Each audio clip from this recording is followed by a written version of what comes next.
अफगानिस्तान के साथ पाकिस्तान की एक बार फिर से भिड़ंत हुई है। दोनों देशों की अंतर्राष्ट्रीय डुरंड सीमा पर पाकिस्तान ने अफगानिस्तान के तालिबान लड़ाकों को निशाना बनाते हुए गोलीबारी की, जिसका तालिबान ने ऐसा जवाब दिया कि पाकिस्तानी सेना के जवान अपनी पोस्ट छोड़कर भागते नजर आए। पाकिस्तान और तालिबान के बीच इस संघर्ष में बड़ी तबाही की खबरें हैं, जिसमें दोनों पक्षों को भारी नुकसान पहुंचा है। असीम मुनीर की सेना ने दोनों देशों के बीच हुए सीज फायर का उल्लंघन करते हुए पहले फायरिंग की, जिसमें उसने 25 तालिबानी लड़ाकों को मारने का दावा किया है। लेकिन यह उसकी बड़ी भूल साबित हुई है, क्योंकि इस हमले का तालिबान ने उसे ऐसा भीषण बदला लिया है कि वो भी चौंक गया। जवाबी कार्रवाई करते हुए तालिबानी लड़ाके पाक सेना की चौकियों पर टूट पड़े और उनके कम से कम 50 जवानों को मौत के घाट उतार दिया। चौंकाने वाली बात यह है कि पाकिस्तान ने यह संघर्ष तब छेड़ा है जब तुर्की में पाकिस्तान और तालिबान के प्रतिनिधि पूर्ण संघर्ष विराम की संभावनाओं पर चर्चा कर रहे हैं। अब ऐसे में सवाल ये उठता है कि क्या पाकिस्तान ये सब कुछ जानबूझकर कर रहा है? क्या पाकिस्तान जानबूझकर इस संघर्ष को जारी रखने और तनाव बनाए रखने की कोशिश कर रहा है? अगर ऐसा है तो इसमें उसके क्या इंटरेस्ट हो सकते हैं, या फिर वो ये सब किसके इशारे पर कर रहा है? आखिर कौन है वो जो चाहता है कि अफगानिस्तान युद्ध में उलझा रहे? नमस्कार, मैं हूं राम विश्वकर्मा, आप देख रहे हैं नवभारत टाइम्स। पाकिस्तानी सेना अफगानिस्तान पर एक बार फिर से हमला कर चुकी है, जिसके बाद दोनों ओर से भीषण गोलीबारी हुई। यह संघर्ष इतना घनघोर था कि कुछ ही घंटे के भीतर दोनों ओर से लड़ाकों की लाशें बिछ गई। सबसे बड़ा नुकसान संघर्ष शुरू करने वाले पाकिस्तान को हुआ है, जिसने अपने 50 से ज्यादा सैनिक इस मुठभेड़ में गंवा दिए हैं। हालांकि हेथरोलॉजी में बीटेक कर चुका पाकिस्तान इस पर भी अपनी फितरत से बाज नहीं आया। पाकिस्तानी सेना के प्रोपेगेंडा विंग ISPR यानी इंटर सर्विसेज पब्लिक रिलेशन ने इसके बाद एक्स पर एक पोस्ट साझा की है, जिसमें उसने लिखा, ये हमले उस समय हुए जब अफगान और पाकिस्तानी अधिकारी हाल ही में इस युद्ध विराम समझौते के बीच इस्तांबुल में बैठक कर रहे हैं। पाकिस्तान ने इसके लिए उल्टे अफगानिस्तान के तालिबान लड़ाकों को ही जिम्मेदार ठहरा दिया।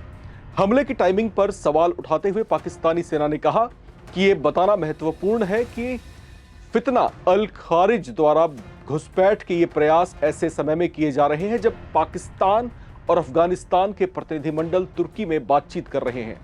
इससे अफगान सरकार के इरादों पर संदेह पैदा होता है। पाकिस्तानी सेना के प्रोपेगेंडा विंग ISPR के बयान में आगे कहा गया कि पाकिस्तान लगातार अंतरिम अफगान सरकार से अपनी सीमा पर प्रभावी सीमा प्रबंधन सुनिश्चित करने का अनुरोध करता है और उससे दोहा समझौते के अपने दायित्वों को पूरा करने और ख्वारिज द्वारा पाकिस्तान के खिलाफ अफगानिस्तान की धरती के इस्तेमाल को रोकने की अपेक्षा भी करता है। इससे पहले पाकिस्तान के रक्षा मंत्री ख्वाजा आसिफ ने चेतावनी दी थी कि अगर इस्तांबुल में चल रही शांति वार्ता विफल होती है तो इस्लामाबाद अफगानिस्तान के साथ खुले युद्ध में उतर जाएगा। ख्वाजा आसिफ के ये बयान खुद ब खुद ये समझाने के लिए काफी हैं कि पाकिस्तान के इरादे शांति के तो बिल्कुल भी नहीं है। एक और वो शांति के प्रयासों के लिए दिखावे की बैठकें कर रहा है, दूसरी ओर तालिबान लड़ाकों पर फायरिंग करवा रहा है। आखिर इसके मायने क्या हैं? जरा समझिए। ये जो पूरी टाइमिंग है, इस पर थोड़ा गौर कीजिए, आपको बातें समझ में आएगी, आप कड़ियों को आपस में जोड़ पाएंगे। दरअसल ये सब कुछ तब हो रहा है जब तुर्की ने मध्यस्थता की पेशकश की थी और इस्तांबुल में दोनों देशों के प्रतिनिधि इस समय पहुंचे हुए हैं। लेकिन जब सवाल उस समय भी उठे थे जब पाकिस्तान ने एयर स्ट्राइक की थी काबुल राजधानी के ऊपर, तो वहां पर जो है तालिबान प्रशासन जो है वो चौंक गया था कि भाई अचानक पाकिस्तान को हुआ क्या और क्यों उसने ऐसा किया है। ये वो दौर था जब डोनाल्ड ट्रंप की ओर से एक बयान आया था कि हम बगराम एयरबेस को वापस एक्वायर करने की कोशिशें शुरू कर रहे हैं, तो तालिबान मान जाए वरना हम संघर्ष के लिए उतर जाएंगे। एक तरफ ट्रंप का ये स्टेटमेंट आता है, दूसरी तरफ काबुल के ऊपर एयर स्ट्राइक कर दी जाती है। इसके पीछे कोई ठोस कारण पता नहीं चलता, लेकिन तालिबान ने रिटेलिएट किया था और उसके बाद फिर जिस तरह का संघर्ष दोनों देशों के बीच देखा गया वो कहीं ना कहीं एक खतरनाक मोड़ पर पहुंचता हुआ दिखाई दिया।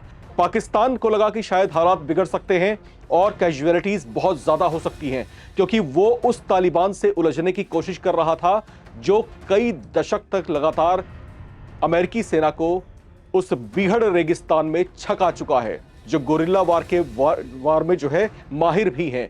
तो ऐसे में पाकिस्तानी सेना उनसे उलझने की कोशिश करके पछता रही थी, जिसके बाद शांति के प्रयासों को तेज किया गया, सीज फायर के लिए कदम आगे बढ़ाए गए। लेकिन सीज फायर होने के बाद पाकिस्तान फितरत से बाज नहीं आया और उसने वापस एक बार फिर से इस्तांबुल में बैठक जब चल रही है तो पैरेलल यहां पर उसने दोबारा से फायरिंग खोल दी, जिसमें दोनों ओर से बड़ी जबरदस्त जो है कैजुअलिटीज हुई हैं।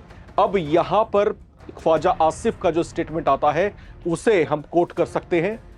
उसने सीधी धमकी दी है कि अगर इस्तांबुल की बैठक विफल रहती है तो फिर मामला बिगड़ जाएगा, यानी सीधे युद्ध की धमकी दी गई है। पाकिस्तान आखिर चाहता क्या है? कहीं इसके पीछे अमेरिका का कोई इशारा तो नहीं है? क्या अमेरिका बैठे बैठे इस वॉर को ट्रिगर करने की कोशिश तो नहीं कर रहा? क्या अमेरिका चाहता है कि अफगानिस्तान लगातार इस युद्ध में उलझा रहे और फिर बगराम एयरबेस का जो उसकी जो ख्वाहिशें हैं उसको एक्वायर करने की, उसको जो है अपने कब्जे में वो कर ले? फिलहाल इस रिपोर्ट में इतना ही। बाकी अपडेट्स के लिए आप बने रहें, देखते रहें नवभारत टाइम्स।